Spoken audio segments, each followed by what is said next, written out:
Hi guys, thank you all for tuning into Big Mama Story Time. Story time!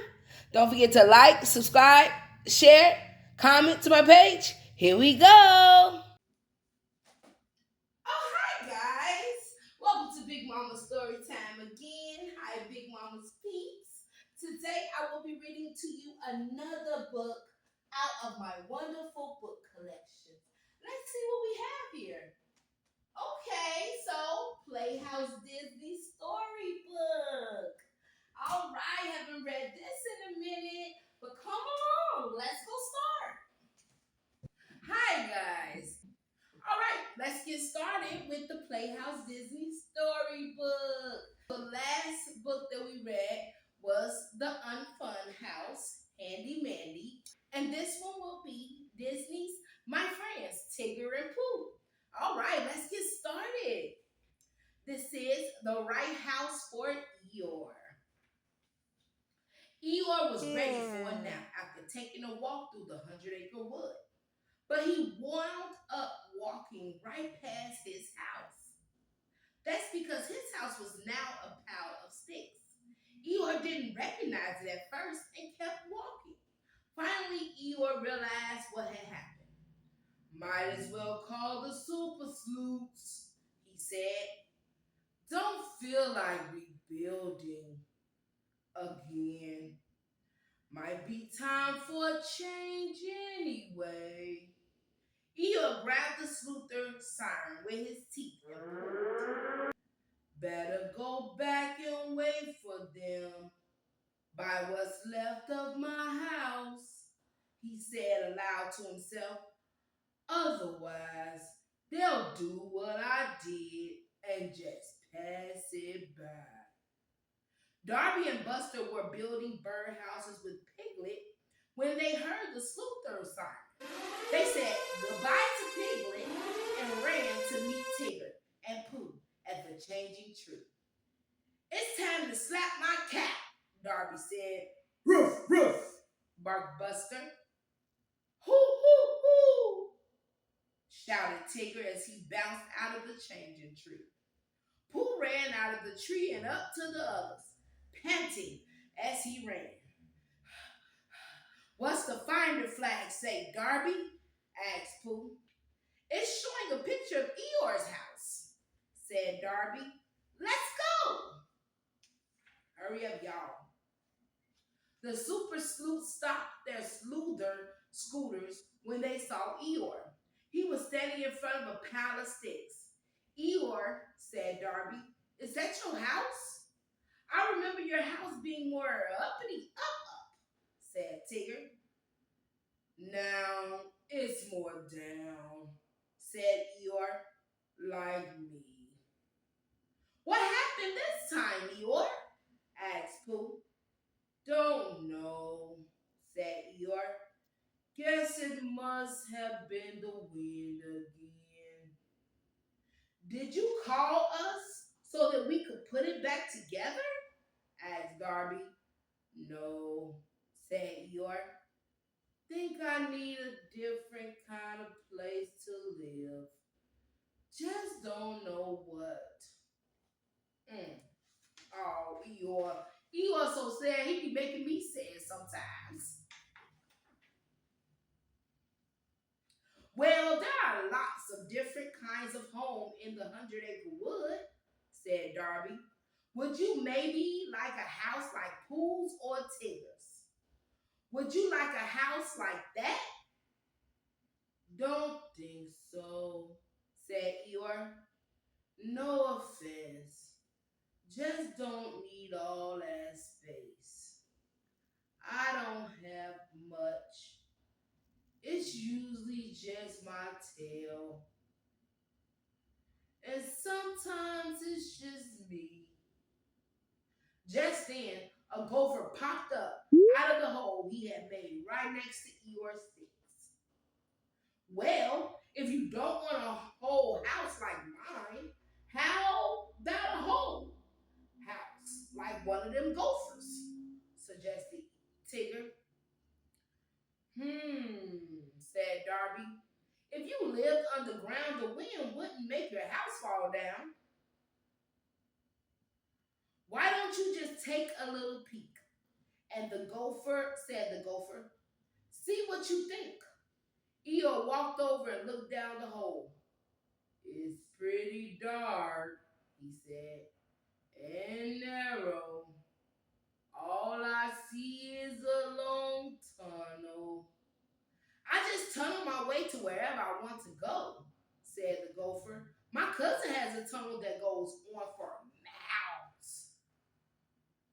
Not sure I'm the tumbling type, said Eeyore, but it sure is a nice hole. And he just got his head right in the hole. He like, the only thing that can fit is my head. You know, Eeyore, said Darby, if you like the idea of living in a hole, you could move into a cave. That's a big hole in the side of a mountain. Everyone walked until they found the cave. Halloo! Tigger called into the opening. He cocked his ear. This one seems empty. Eeyore walked into the cave. Eeyore, called Darby, how do you like it?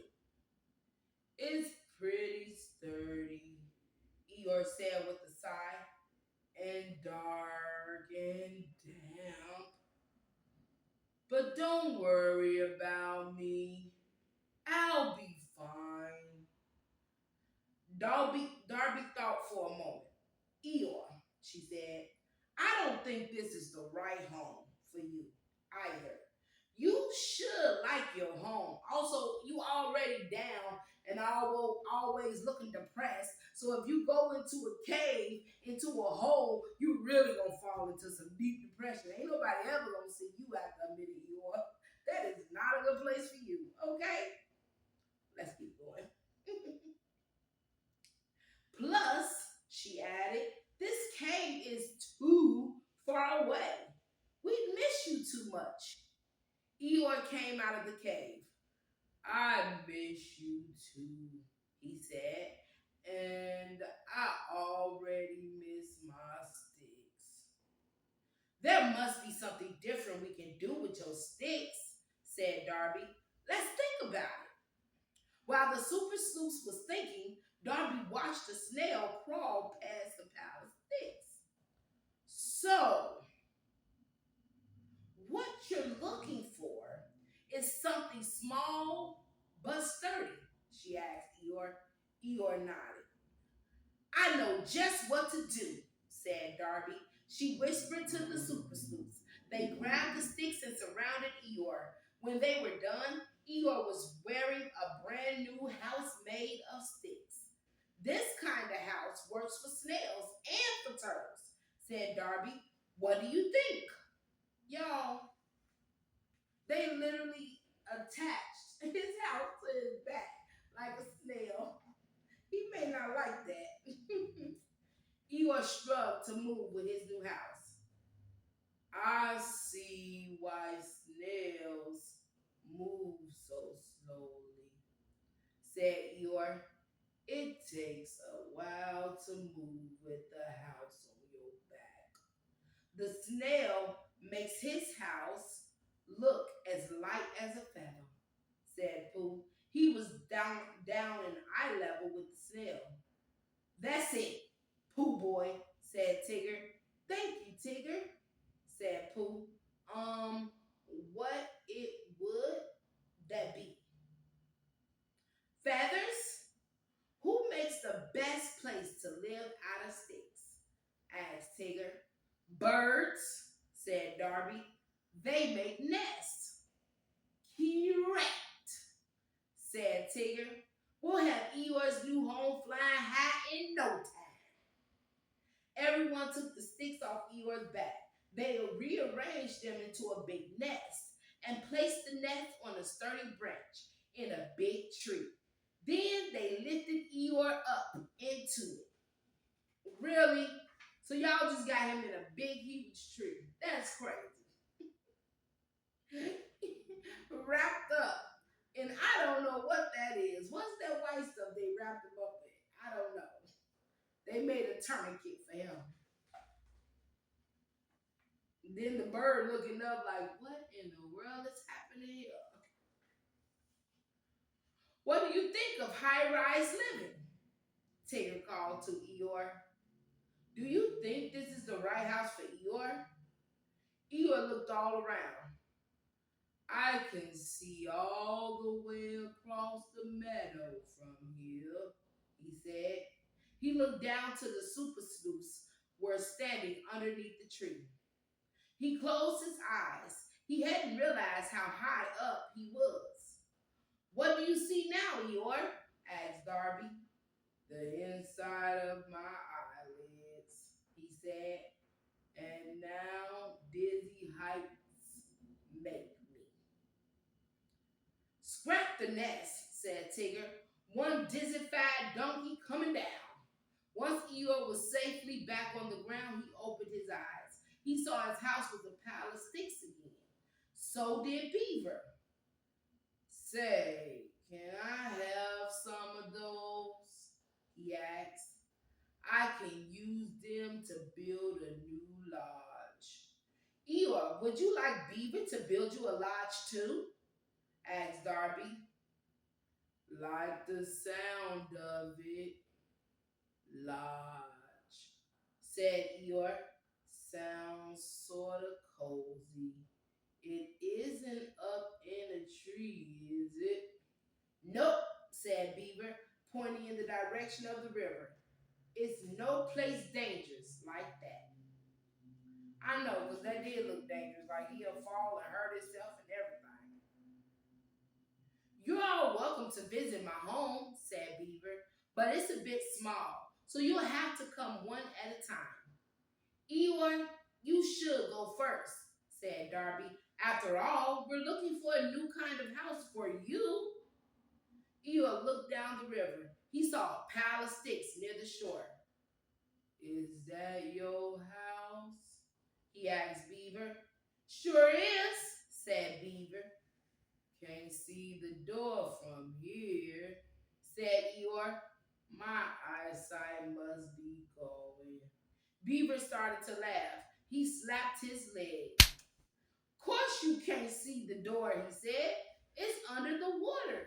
You swim into the lodge, then go up to the second floor, which is nice and dry.